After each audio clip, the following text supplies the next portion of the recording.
Hello, class, and welcome to Chapter 8, Part 2.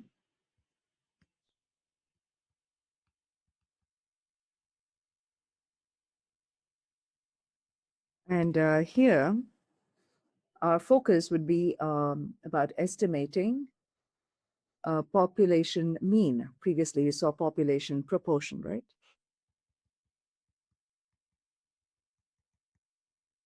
Estimating population mean.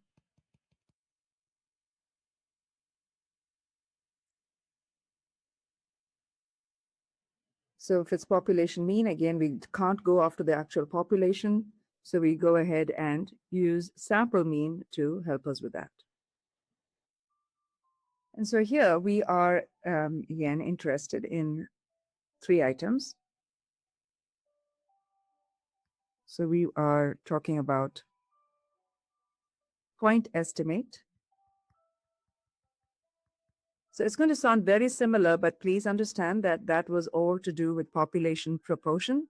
This is to do with population mean. Proportion there, mean here. Proportion was to do with the percentages. 43% had FB pages. Remember that example?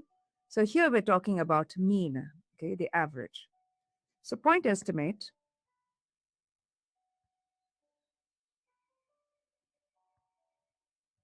Sample mean X bar, right? There we used P hat. Here it is sample mean. So mean is X bar.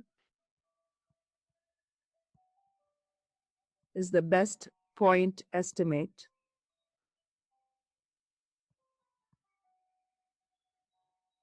of the population mean.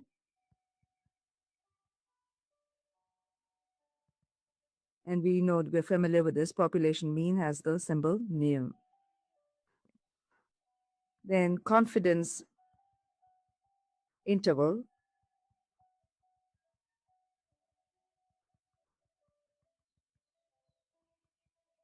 Right? So this is again using sample data to construct a confidence interval for mu.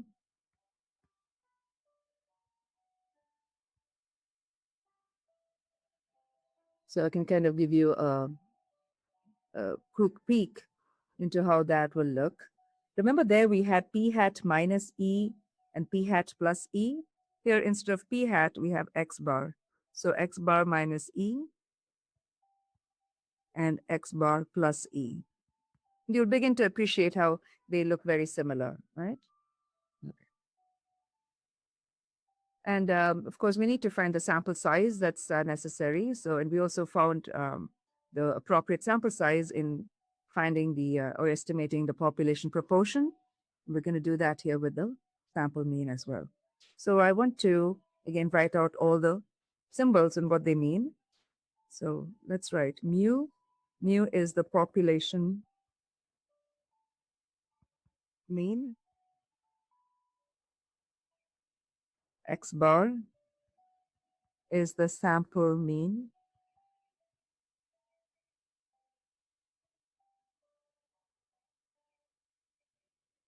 E is the margin of error.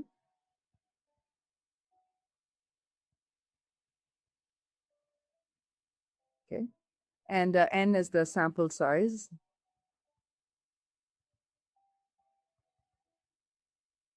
Or the number of sample values. Okay. And we have one more. We use small s. Small s we know stands for sample standard deviation. And obviously we use this when we do not know um, the population standard deviation. We use S when sigma is unknown. And we know that sigma is the population standard deviation. Usually sigma is unknown. Okay. That's usually the case. Because the whole idea is trying to find information about the population mean, mu, right? If we do not know what the mean is, how would we know what the standard deviation is for the population? So usually the case is that we will not know about sigma, but and so we use S, which which is the sample standard deviation that comes from the sample. And we also have a formula that we will use if, in a rare case, we have sigma known, then we'll replace the S by the sigma. Okay, okay, what are the requirements?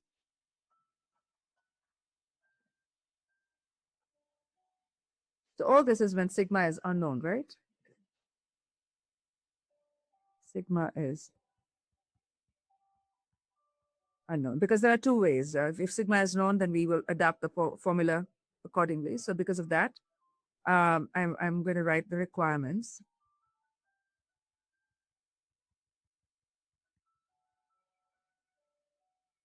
So the first condition is the sample. In fact, it's the same as the other one. The sample is a simple random sample, SRS, right? And then, now remember, in proportions, I have to make a comparison with that.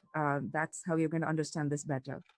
So in proportions, we had uh, two possibilities, two outcomes, right? Success, failure, like, had FB pages or did not have FB pages. So because of the two outcomes, we used binomial conditions, right? Here, it is about sample mean that we're using to estimate population mean. Because of the measurement that has changed, we are no longer looking at binomial because you can't have just two outcomes. You can have as many outcomes as possible, right? And because of that, we will go with normal distribution. Okay. In fact, CLT, remember CLT, a central limit theorem? So we'll use parts of those as well in building our formula. So the second condition is related to normal distribution. So it says either or both of these conditions are satisfied of the following conditions.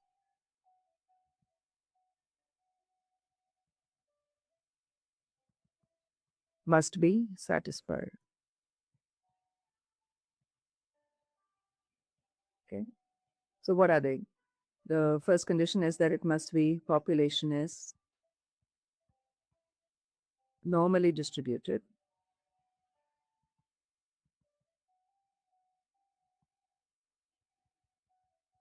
And two is, it says or, n is greater than 30. Remember that, 30? Right? If both are satisfied, really good. But we need either one of them as a minimum to be satisfied. Okay, if the population is from a normal distribution, then your n can be anything. Even if it's below 30, it's fine. But if we do not have information on the population, then we want our n to be more than 30. Okay? And if n is not more than 30, and we do not know if the population is normal, then we have something called normality test.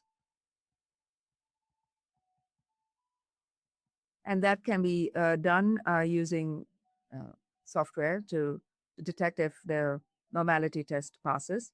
According to this test, uh, if you when you perform the test and your graph will show when you have plotted your points, if it is a straight line, then we're good. And I will elaborate little more on that when we come across such a problem. And so normality test is what you will use when both these conditions failed. You did not know it was from a normal distribution and your n was less than 30. The last saving grace for us is that if the normality test worked, then we could still go ahead and proceed with the problem and kind of override that particular requirement because we took the effort to test it. All right, so that's margin of, those are your requirements. Then we go to margin of errors, of error. Margin of error is again capital E, okay?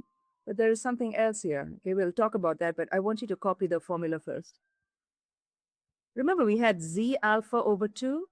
Here we have T alpha over 2, and it is small s over square root of n.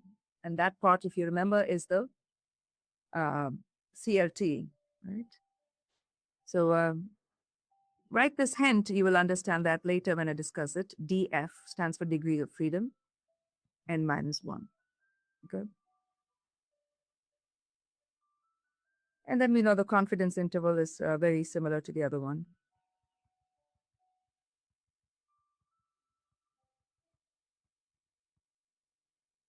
Interval, do you remember the table? 95% confidence level implies your alpha is 0.05.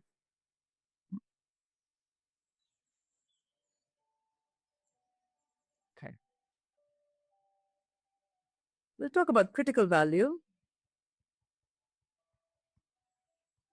There again, for population proportional critical value was the Z alpha over 2. Here, T alpha over 2. This is called the critical value. In particular, it's the critical T value that separates, remember, critical value, so it is a critical borderline, right? Separates an area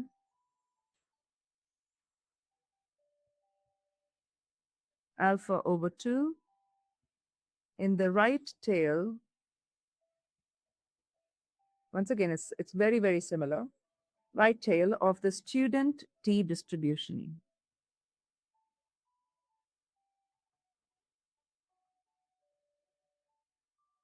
Okay. There we said it was the right tail of standard normal distribution because we use the Z table. Here we're going to use something called the T table related to student T distribution.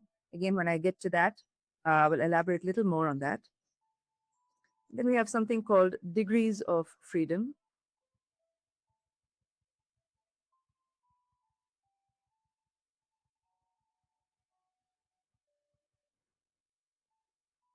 The shortcut for this is DF. Okay? So the degrees of freedom is always n minus 1 in the T test, okay, where it represents the number of degrees of freedom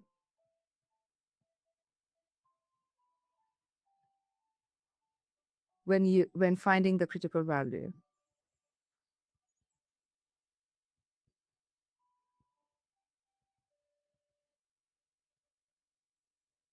Okay, so this is degrees of freedom is the way we understand. Let me give you an example. Now, if you had 3 exam scores to you have to complete take 3 exams to pass that course, and to pass the course, you need to have 80%. Okay, overall should be 80%. So you took your first exam and you got your score. You took the second exam, you got your score. Now, can you use math to predict what minimum score you must get in the third exam so that your overall, your average would be 80% or more, right? You got the first score, you got the second score. So you have to test to see what third score you must earn in order to expect an overall 80% or more, right? So, in other words, you had the freedom to get any score you want in the first exam. You also had freedom in the second exam to get any score you want. But the third exam restricts you because you do not have the freedom to get any score if you want to pass that course, right? And to pass that course, the requirement is that your average must be 80% or more. So you kind of had freedom, I should say, out of the 3 exams, you had freedom in 2 exams, but the third one, you didn't have any freedom. So the degrees of freedom for you was 2. Out of the 3, it became 2 because the third one was fixed and dependent on the other 2. So that's why you have the n minus 1. Okay. So if you're if you had total n values, n options, your degrees of freedom is actually n minus 1. It's 1 less than what you totally have. And that is the whole idea of degrees of freedom. I hope I made the concept clear. So now what happens is you can have 2 types of data given to you. Okay. Now if it is like proportion problems, usually there is only a survey with technically with one question. You know, do you have a Facebook page or not? That's all. So, do you have a Facebook page? They will simply answer yes or no. There was only one question, and so you won't really get data values or data points for that.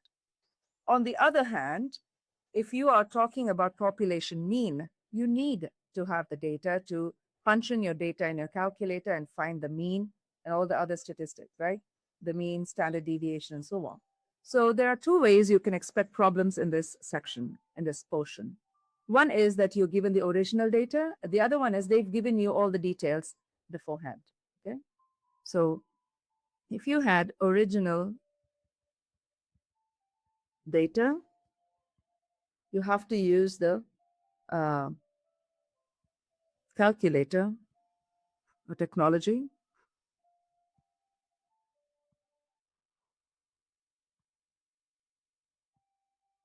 to find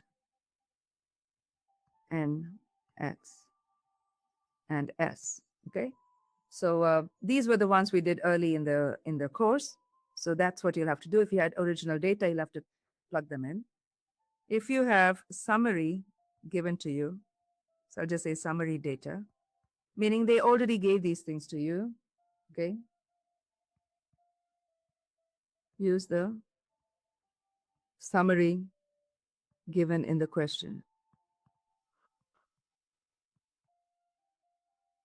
So you may be given a data set, which is the original data, or you could be given the summary results of the data.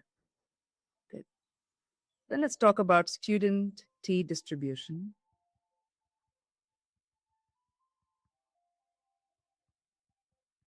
It's always a small t. Okay.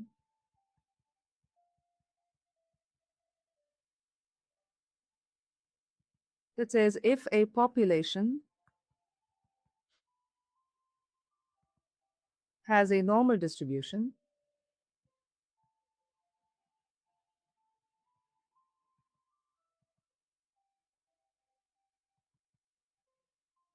then the distribution of t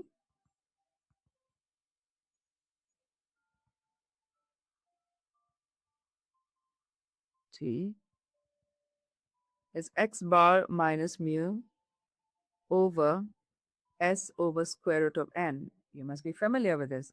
This is the same as CLT, right? CLT.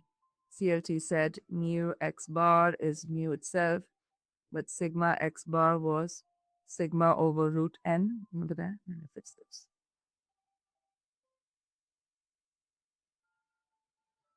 So that is the same idea. Instead of sigma, which was the population standard deviation, here in T distribution, we use the S, which is sample standard deviation, is the student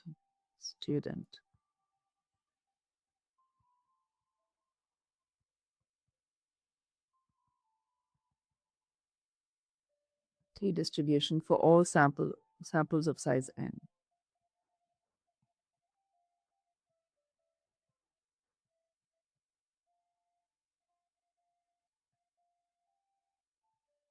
Okay. So this student T distribution is commonly known simply as T distribution.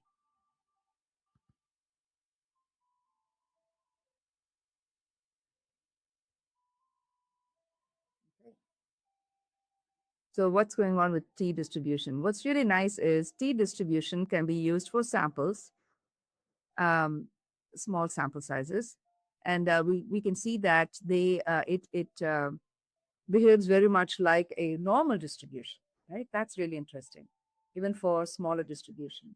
It takes the same shape and symmetry as the standard normal distribution, but it has greater variability when it comes to small samples. If you're using very small samples, then it won't fit as closely with the standard normal distribution. But if you use larger samples, the larger you get, it becomes closer and closer to standard normal distribution. So you can think of it, let's say, right? Say that is the standard normal distribution you have. So if you had, you know, oh, that means a different color. If you had more, if you had less sample sizes. Okay. I'll say when n is, say, for instance, 3, you can see that the variability, it's spread out more, right? It's not more pointed, it's flattening out. Okay? But when you have, say, more,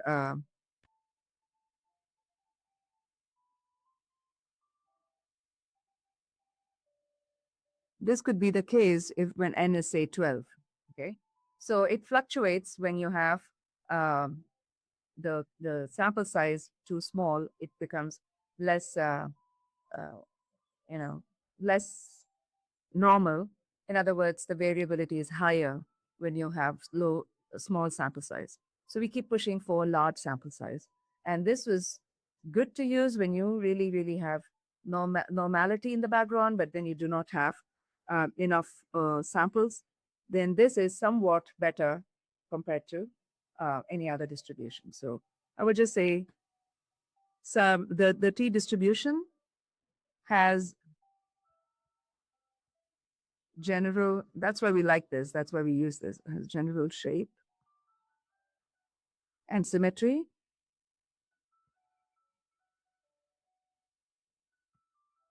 as standard normal distribution.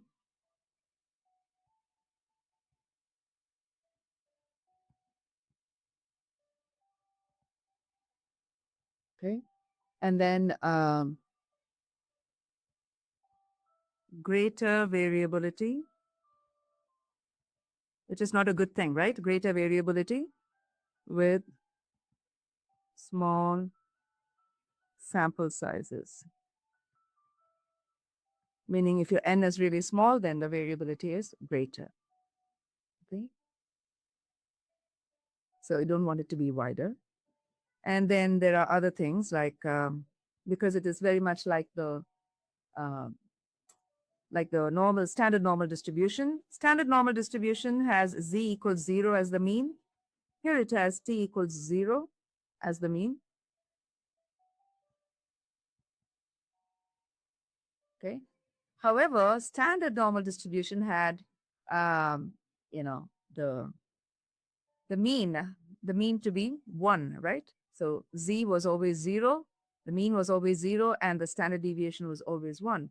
But here, because of the variability in the sample size, right, you will find that the standard deviation,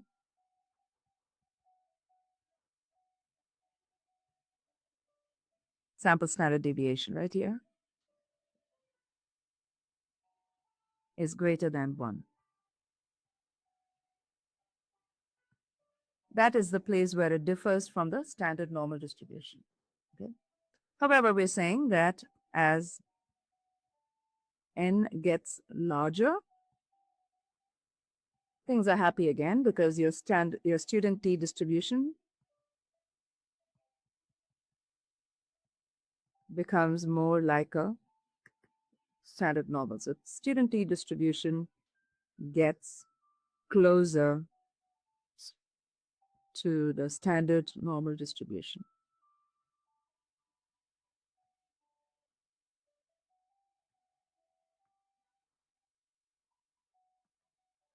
Okay. So these are all the characteristics, right, of standard normal distribution. So now let's do a quick exercise on finding the critical value for T alpha over 2. Find the critical value for, oh, sorry, critical value T alpha over 2 corresponding to a 95% confidence interval, given that the sample size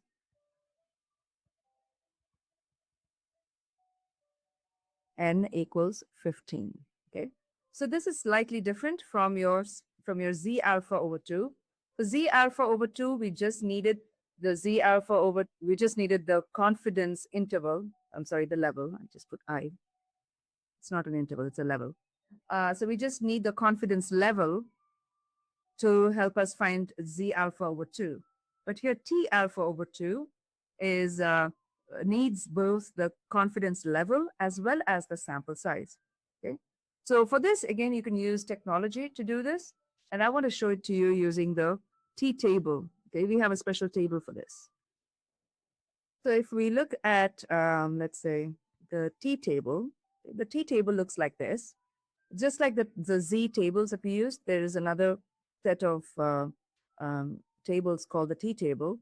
And here, what happens is they give us information on both the confidence level. Let me point that to you here. And see here, this bottom row gives you the confidence level. So 0%, 50%, 0% is funny because you have everything zero. 50%, 60%, 70, 80, 90. Then when it gets closer, they make it even more robust. So that's your confidence level. And if you look at this one here, this first column, it says DF, degrees of freedom. Degrees of freedom is n minus 1, right? That's the reason why we needed the sample size. So your n will help you to use this column and match it against the confidence level. Okay. So if we go back here, your n was 15, right? So your DF must be n minus 1, which is 15 minus 1, 14.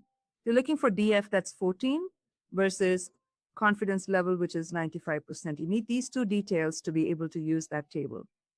So let's come back here. I will highlight the 14, right? That's the 14th row. And then that's your DF, which is 14. And then you have 95.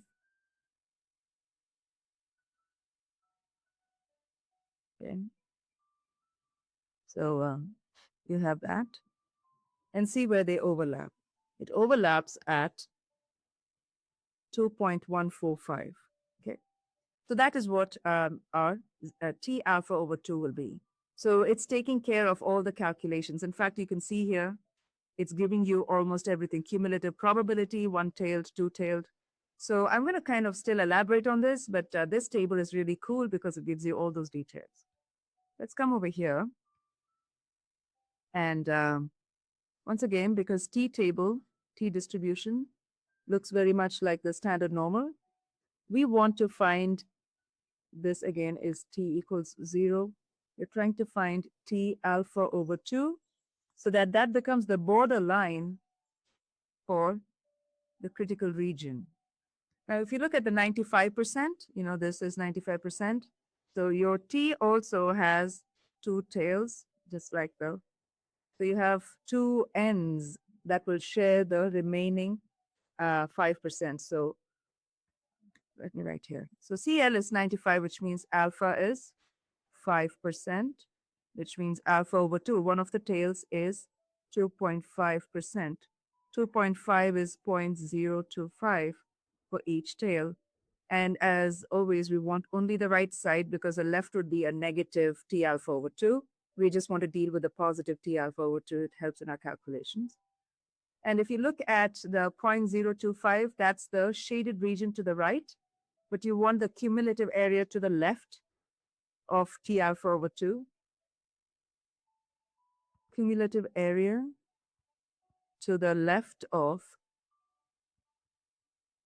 T alpha over 2 can be found by doing 1 minus 0.025, which is 0.975. And then, so that is your cumulative probability, right? And let me take you back here. And that's what you see here. It says T 0.975, cumulative probability. It says that right here. Use a different highlight. It says right there. And then one tail, if you're just looking at one of the tails, it has to be 0.025. We've got that. And if it's both the tails, that 5% is shared totally to give us a 5%. So all that is lining up nicely, and you got 2.145 as the match. And so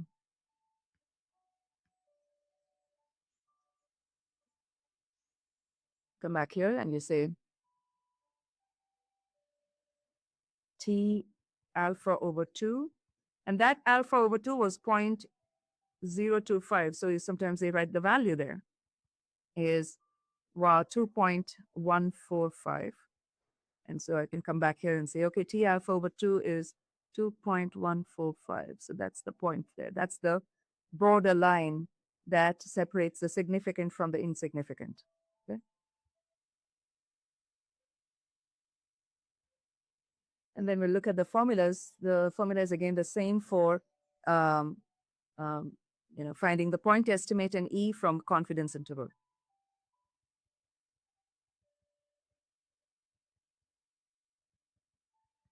Point estimate. In this case, the point estimate is X bar.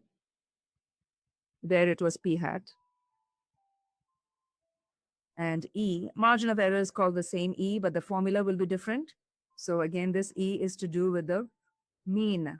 The other E is also margin of error, but that was to do with proportion. So please remember that they have different formulas.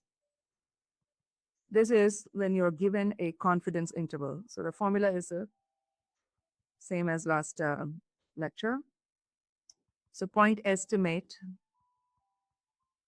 of mu is X bar equals upper confidence limit. I just say confidence interval limit. And we can have lower plus lower confidence interval limit divided by 2, right? And then your margin of error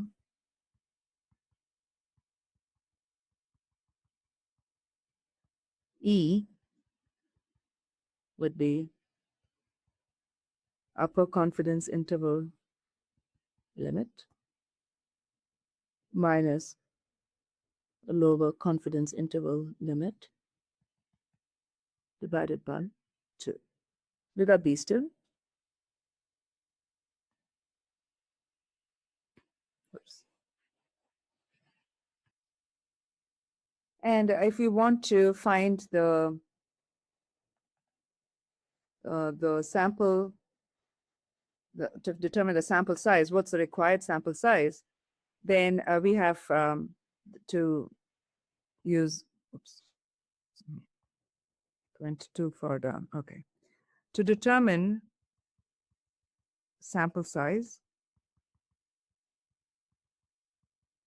again, think about this. Sample size is before you conduct the experiment, right? You want to know how many sample values you need to collect in order to make this viable, to make this finding useful. So without N, there is no way for you to know what the sample standard deviation is, isn't it? Because you don't have a sample yet. So that means you cannot do the t-test. Therefore, we fall back on the standard normal distribution just because your student t-test is so close, it takes the general shape of a standard normal distribution. We have to go back to using standard normal distribution items to statistic to measure or to determine the correct sample size. So the formula for that would be Z alpha over 2. Remember, we can't use the T alpha over 2 because there is no sample. So Z alpha over 2 with sigma divided by E, and you square it. Okay, so you have the margin of error. You want you know how it should differ, right? It shouldn't differ more by say 3 points or 7 points. It just depends on your restriction. And Z alpha over 2 comes from, again, these are all set standards usually with the confidence intervals, right? Confidence levels. So 95% confidence level, we know that Z alpha over 2 is 1.96. We do not know that already because these are set. So E is something we will determine, and Z alpha over 2, we can use the table. What about sigma? Now, it's very rare that you find sigma. So if you have that information, that's great. But if you do not have that information, then we um, use an approximation. Okay? If sigma is known, we use this formula. Okay. If sigma is unknown, we use a rule of thumb. Okay. So n would be z alpha over 2, and then we approximate this as the range over 4.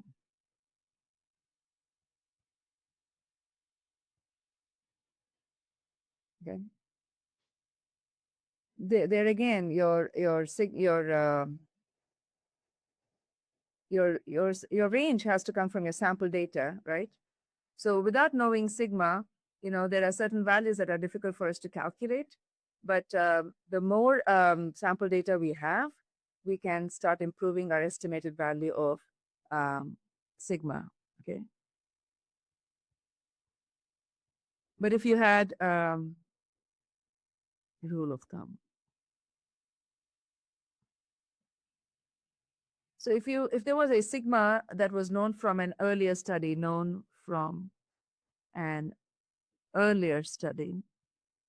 there was a different study that was done, but that was similar to what we were finding, and you could use their sigma into this. If that was not the case, then you can use your data values to use the range as an approximate, um, range over 4 is an approximate value for sigma.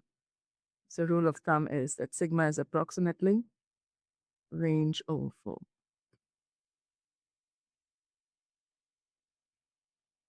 Okay, now let's go to a problem. I'm going to write the problem, so I'm going to be kind of quiet. I will read the problem to you once I'm done with the writing.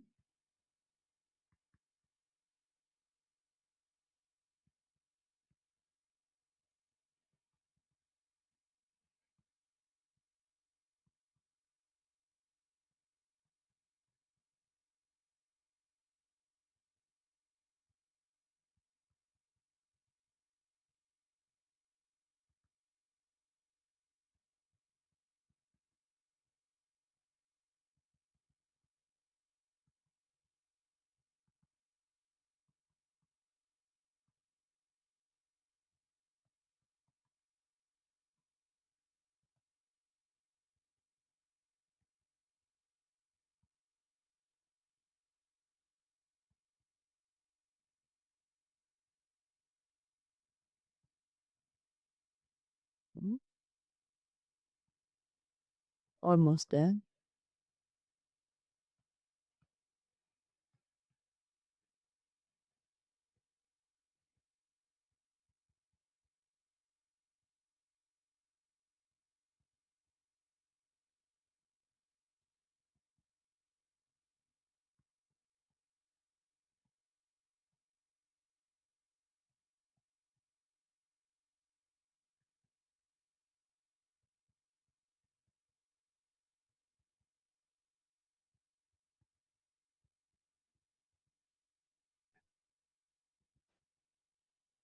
Okay.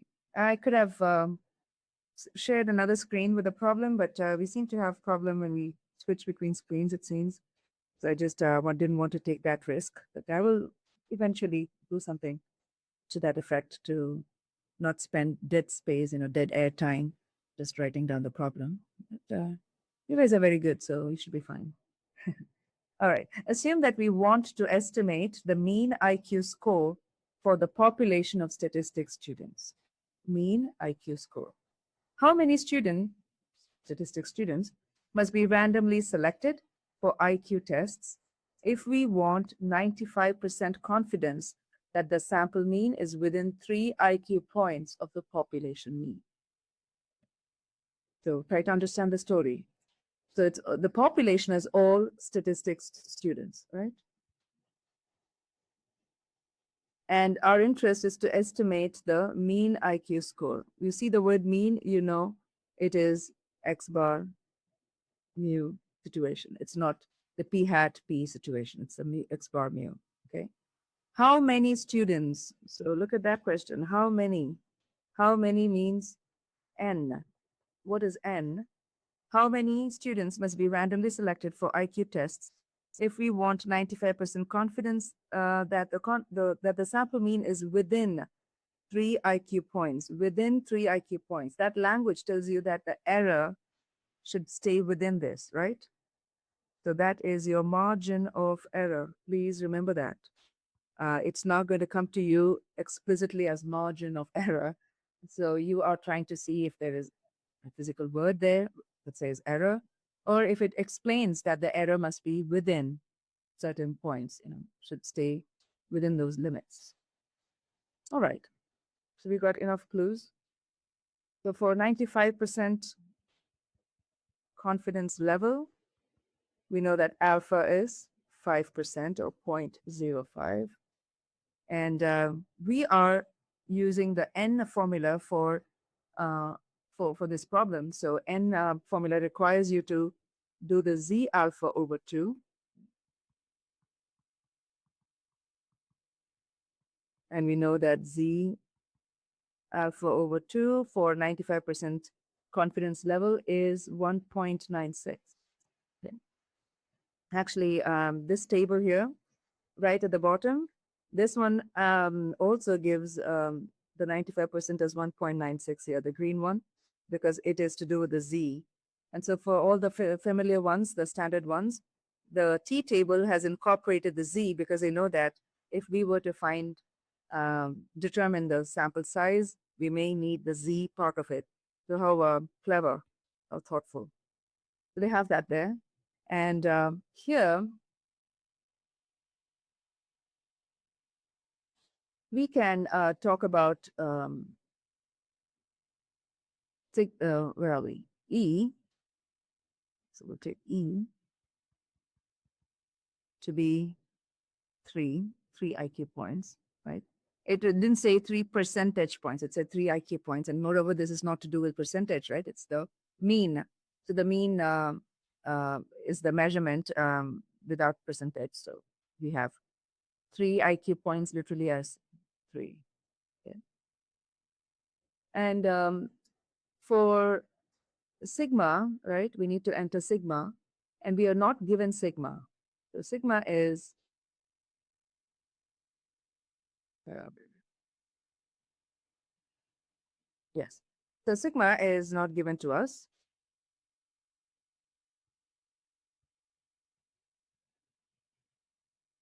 So we use the rule of thumb, right? We have to use the rule of thumb to um, come up with this. But even for that, we need the sample, right?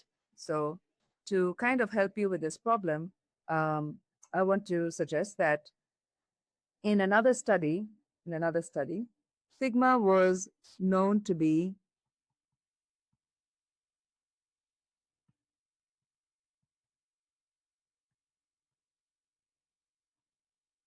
sigma was known to be 15. Okay.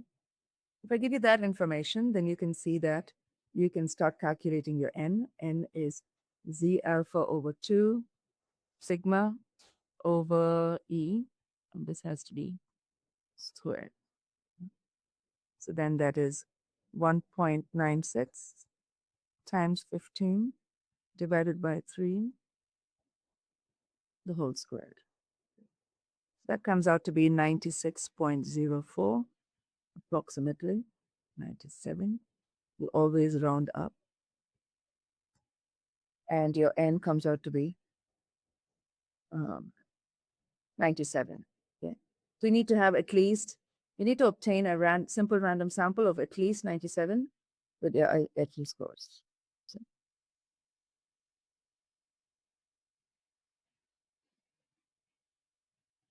now we have another problem.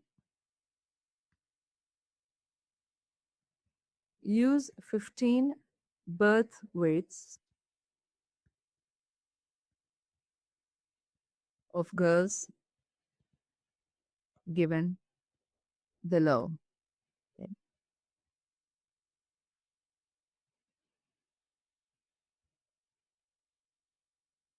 Okay. And I will write that below. So construct a 95% confidence interval estimate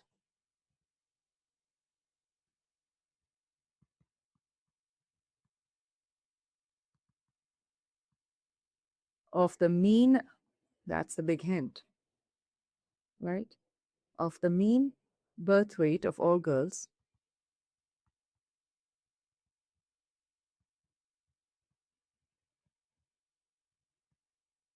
by assuming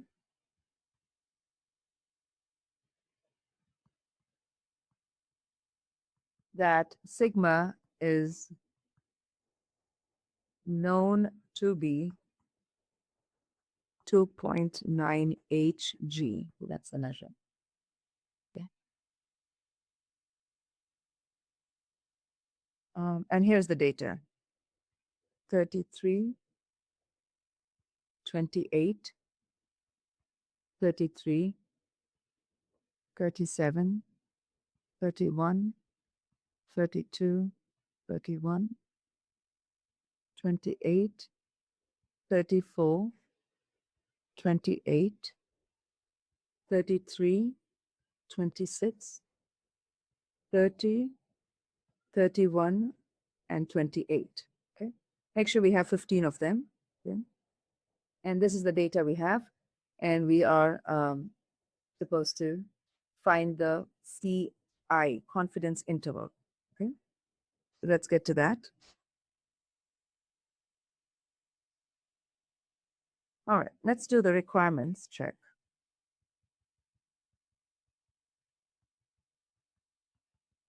Because you cannot just jump into the problem. We have to check the requirements. So the first requirement was that the sample must be simple random sample. Okay. This was a measurement of the weights of babies. So I would assume that it was, there's no way for us to check. So let's go ahead and assume that this was done in the right method. Okay. 2, we were told that the population should be either normal distribution or the sample size must be greater than 30. So it should be either normal distribution, the population, or n must be more than 30. So if you come back to our sample, nowhere does it say that this is from a normal distribution, the population. They said the sigma is known, so sigma is known, but they didn't tell us any more about the population. And if you look at n, if you counted the number of data values, n is 15, so it is not more than 30. So this is a problem. So we need to investigate, you know, so we have a problem. Our n is 15. So we need to investigate using the normality test. Okay. The normality test says, well, if you wanted your, if you had this difficulty where you didn't know about the original distribution, nor were your sample size more than 30, then there is this normal distribution chart that you would use. I will take you to that chart. It's right here. It's for those values. So according to this chart, what you will do is you will take the X values and their corresponding Z scores. You remember Z scores are, I'm sorry for that. Z scores are X minus mu over sigma. So you're going to do that to convert each of these X scores to the Z score. Okay. And once you have done that, you will plot those points, the corresponding points for the X comma Z, right? And the blue points are the plotted points. And if you are able to draw a line through most of those points, and this is done by the computer, right? So software. So go ahead and use that software to draw a trend line. And if you can draw a line through most of the points, then your normality test is satisfied, which means you can go back to continuing with the problem. So in our case, normality test is satisfied. Okay, the sample data appears to come from a normal distribution because of the way it is spread and the line. And so we come back and we say, well, normality test passed, so we are good. Now we can go ahead with the solution. All right, so with 95% confidence interval, I keep saying interval, level, confidence level, we have alpha to be 0.05, and that implies Z alpha over 2 is 1.96. So we got that fixed. Then we are given that sigma is 2.9 Hg.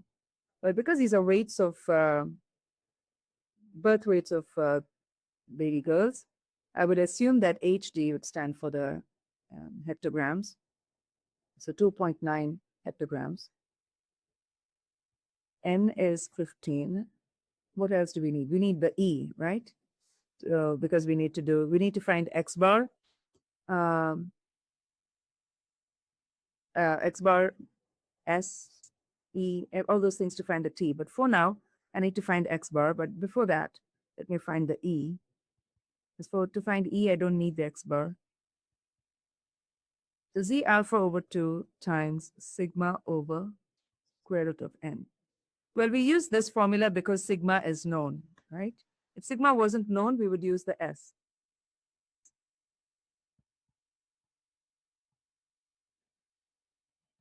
Okay. And so Z alpha over 2 was 1.96 times sigma was 2.9 divided by square root of 15. Okay. And this margin of error comes out to be 1.46760. Okay, so that's good. Now, in order to find X bar, because that's the last step, let me just write that. Confidence interval is X bar minus E to X bar plus E. If you wanted it to be in the inequality notation, then this looks like this, right? So in order to find X bar, you have to go back to your calculator, go to that list, and start punching your values, these 15 uh, entries. Okay. So for that, you have to go back to the lesson we did, right? So go enter L1, and in your L1, you have to enter your values. And if you already have values in your list, please go ahead and clear that list and start afresh. Or you could use a different list. You could use L2 or L3, which may be those may be free or blank. So go ahead and use this the um, the statistic, general statistic to find out all those X bar, S, and everything. All right, so I am also kind of punching those values in here. So if you want, you can pause the video at this time and start calculating the X bar value. And we find that X bar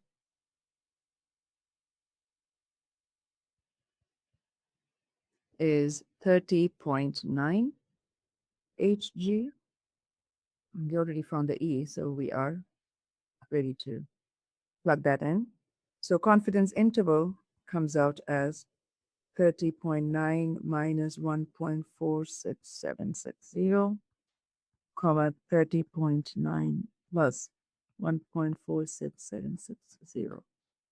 Okay, and then of course round it to one decimal place, and you have 29.4 Hg, 32.4 Hg, if you were to write it into the notation. I'm sorry, the inequality notation. And if it's in the interval notation, it's 29.4 Hg, 32.4 Hg. Sometimes the answers do not want you to enter the units in it, so just enter the numbers in that case. Okay. So just to reiterate what we did, we in this chapter, because we're done with the chapter, in this chapter, we had to choose between the t-test and the z-test. So let's observe the conditions as to when you would use one over the other and what method to use for those conditions. Okay. We are kind of creating a chart here, so let me kind of divide the page.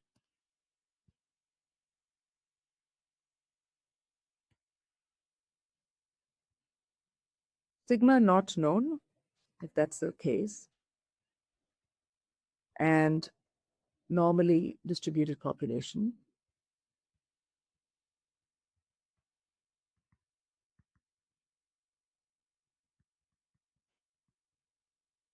or sigma not known and n is greater than 30. Okay? If this was the case, then we use student team distribution.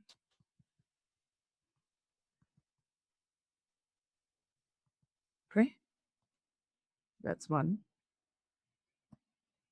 Now, if sigma is known and normally distributed,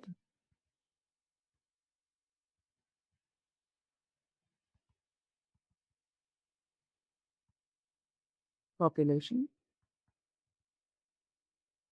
or sigma is known, this is very rare, just say very rare, so don't expect or bank on that. If we give it, it's more theoretically for you to compute maybe, and n is greater than 30. Okay. We use normal z distribution. That's what we did in this previous problem because we had the sigma given to us.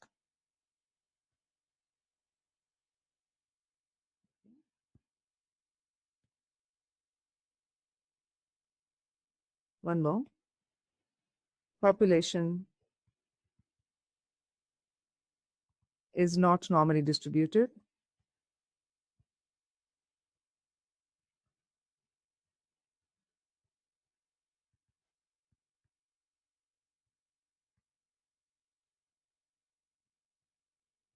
And n is less than or equal to 30. We have a complete different approach to this. It's called the non-parametric method. We are not going to look at that. But I just want you to know that there is still a way to handle this. So what if this was the case? Now, in fact, we did have a similar case, right? We were not explicitly told that the population is normally distributed and our n was less than 30. We had 15. But we were not told the population was some other distribution. We just weren't told what it was. Therefore, we went back and did the normality test. Now, if they explicitly state that the population was not normally distributed and your n was less than or equal to 30, then you cannot use the normality test, in which case you will go for non-parametric test methods. But we're not looking at that. So just to give you an idea that all is not lost, we still have ways to make up for it to still make it robust. And so there are other methods that we won't be exploring in introductory stats, but there are several methods out there. All right, I hope you enjoyed this video. We're done with chapter 8, and I will see you in next video with chapter 9.